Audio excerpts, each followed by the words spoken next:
a gente lembra do Platão, aluno de Sócrates, na sua academia, já depois de Sócrates ter morrido bebendo cicuta, e depois de Aristóteles, no seu Liceu.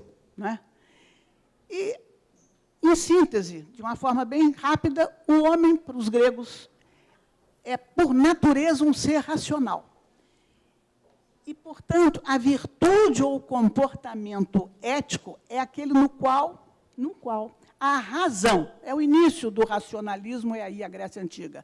A razão comanda as paixões, não se faz o que nos dá na telha, né?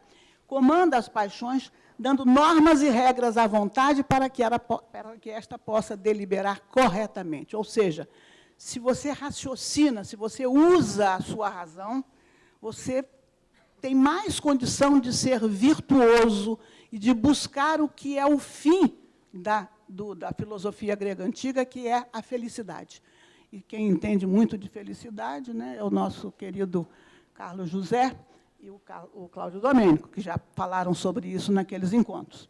Mas esta é a visão do homem ético na Antiguidade Clássica. Mas a Antiguidade Clássica, que começa, né, desde o início mesmo, e vai até 395, segundo os historiadores, com a morte de Teodósio I, a Antiguidade Clássica acaba. E a gente entra nesta época medieval. Aí, a abadia de Cluny, que é um símbolo, né? Essa abadia dos padres beneditinos, foi um símbolo na França, na Idade Média. E, no mundo medieval, o homem é ético quando subordina o ideal de virtude à ideia do dever e da obrigação. Qual o dever e qual a obrigação? As tábuas da lei.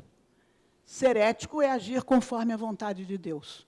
A dominância da Igreja Católica na Idade Média é indiscutível. Nenhum rei ou imperador era coroado sem que a coroa fosse colocada pelo Papa ou pelo enviado papal. Então, vamos dizer assim, a prevalência do poder espiritual sobre o poder temporal era inconteste, não se podia, né? E ai de quem se rebelasse contra, né? Poderia até mesmo, sabemos pela história, né? E a Igreja recentemente tem feito o seu meia-culpa, sabemos que até mesmo poderia acabar na fogueira. Né? Então, a razão é substituída pela fé, mas uma fé cega, onde não há, até certo ponto, a não ser com alguns nomes famosos da Igreja na época, sobretudo Santo Agostinho e o próprio São Tomás de Aquino, Santo Anselmo e outros da filosofia patrística e da filosofia escolástica. Fora esses, não havia uma preocupação muito grande com essa conciliação entre fé e razão. Mas o mundo medieval termina. Termina quando? Com a queda de Constantinopla, em 453, e entramos no que os historiadores chamam de mundo moderno. E está aí uma pessoa que encarna esse mundo moderno, que é uma figura tão imensa na filosofia que, até os dias atuais, nós ainda sofremos, né, sofremos no bom sentido, a influência do pensamento kantiano. É a ética do mundo moderno. É Kant. Olhem que coisa interessante. O homem ético, é aquele que age tendo a humanidade como fim, jamais como meio. De um modo geral, esses iluministas, né, eram agnósticos ou não eram religiosos na acepção da palavra, e, no entanto, eles têm essa máxima. Age tendo a humanidade como fim, jamais como meio. Seu preceito maior é: age de maneira tal que a máxima de tua ação sempre possa valer como uma lei universal. Ou seja, de um outro modo, aquilo que o Cristo pregava, que outros mestres pregavam.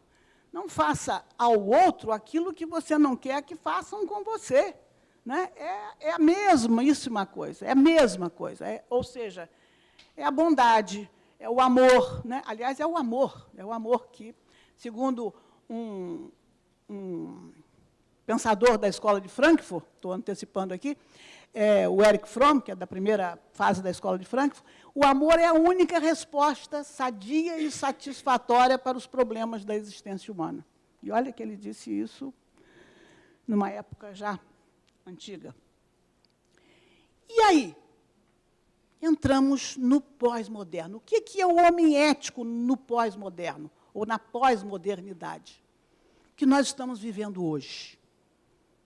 O que é o homem ético? Vale a pena a gente refletir sobre algumas características da pós-modernidade. Aí a gente pode responder o que é o homem ético, que tanto precisa da ética para se reformular em termos de comportamento.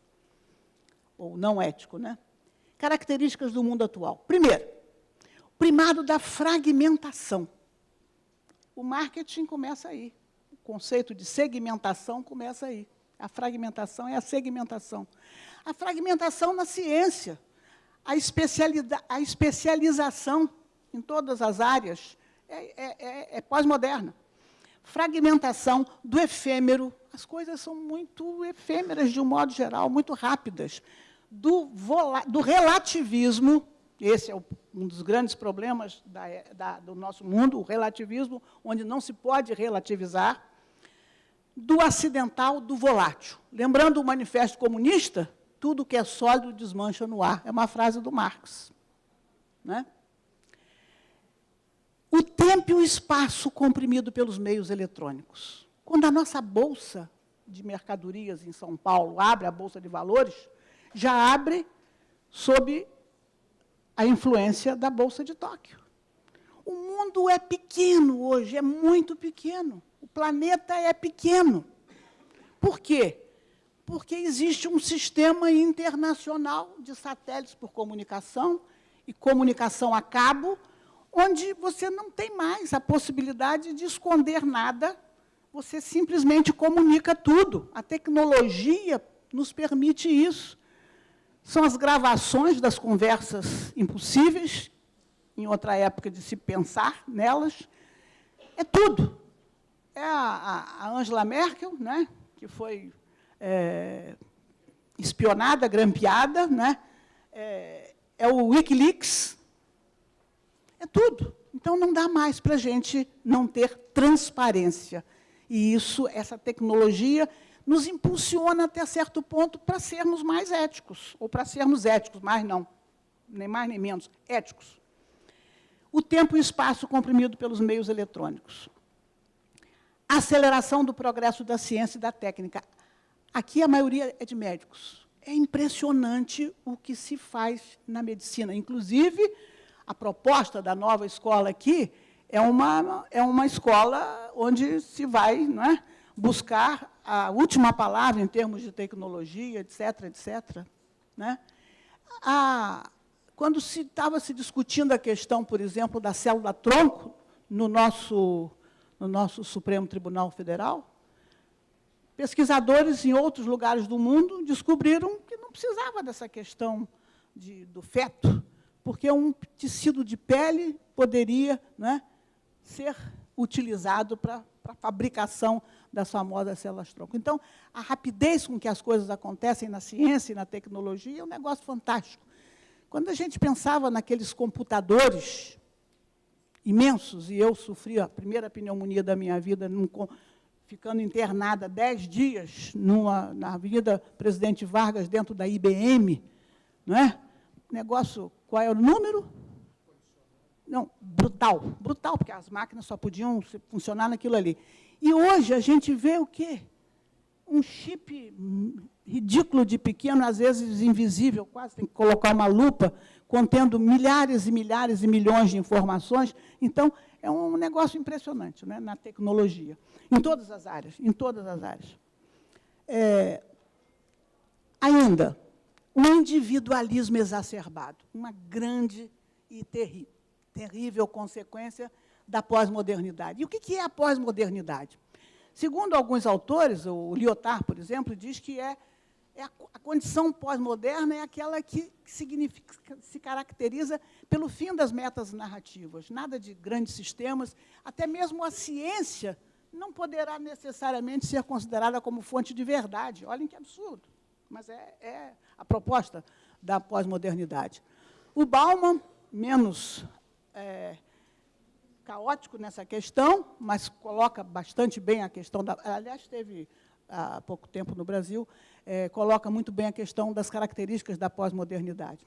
O Lipovetsky, que é um francês, que cuida, inclusive, da moda, O Império do Efêmero é um dos seus livros, ele não chama de pós-modernidade, ele prefere o termo hipermodernidade. Ele diz que, na verdade, a pós-modernidade é a exacerbação das características da própria modernidade, é a exacerbação. A descrença e até mesmo o ceticismo da criatura humana em relação ao futuro. Isso é muito triste. Nós estamos numa casa que prima pela, vamos dizer, na educação que dá ao jovem, prima por valores que levam esse jovem a não serem céticos. Mas o mundo de hoje assiste a um ceticismo muito grande. Aquele ceticismo que, num outro nível, é o seguinte, o último que sair apaga a luz, né?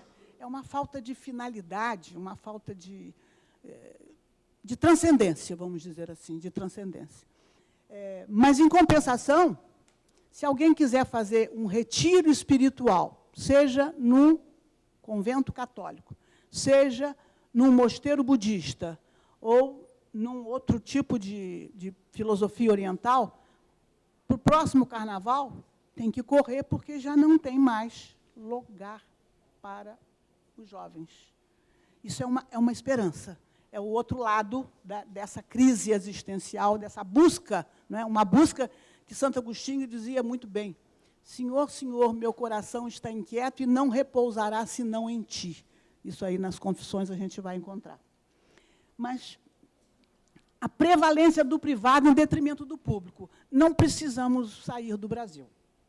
É só a gente ouvir as coisas da Lava Jato e a gente sente que é a prevalência do privado em detrimento do público.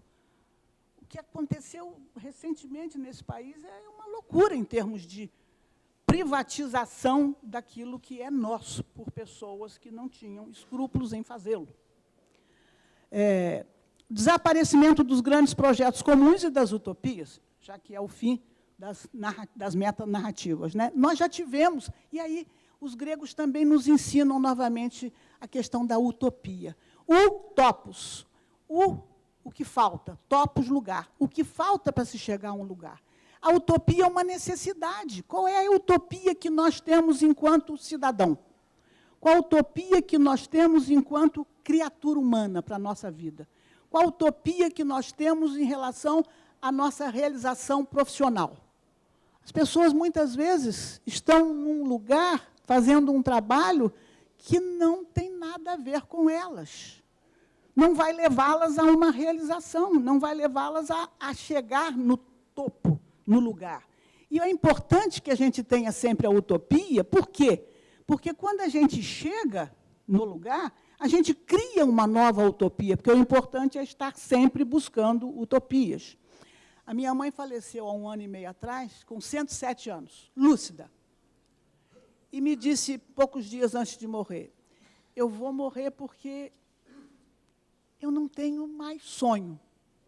Realizei todos os meus sonhos, menos um, que era ter ouvido Strauss em Viena. 3 dias antes, eu levava num minúsculo aparelhinho, levava as valsas de Strauss gravadas e ela regia dentro do CTI.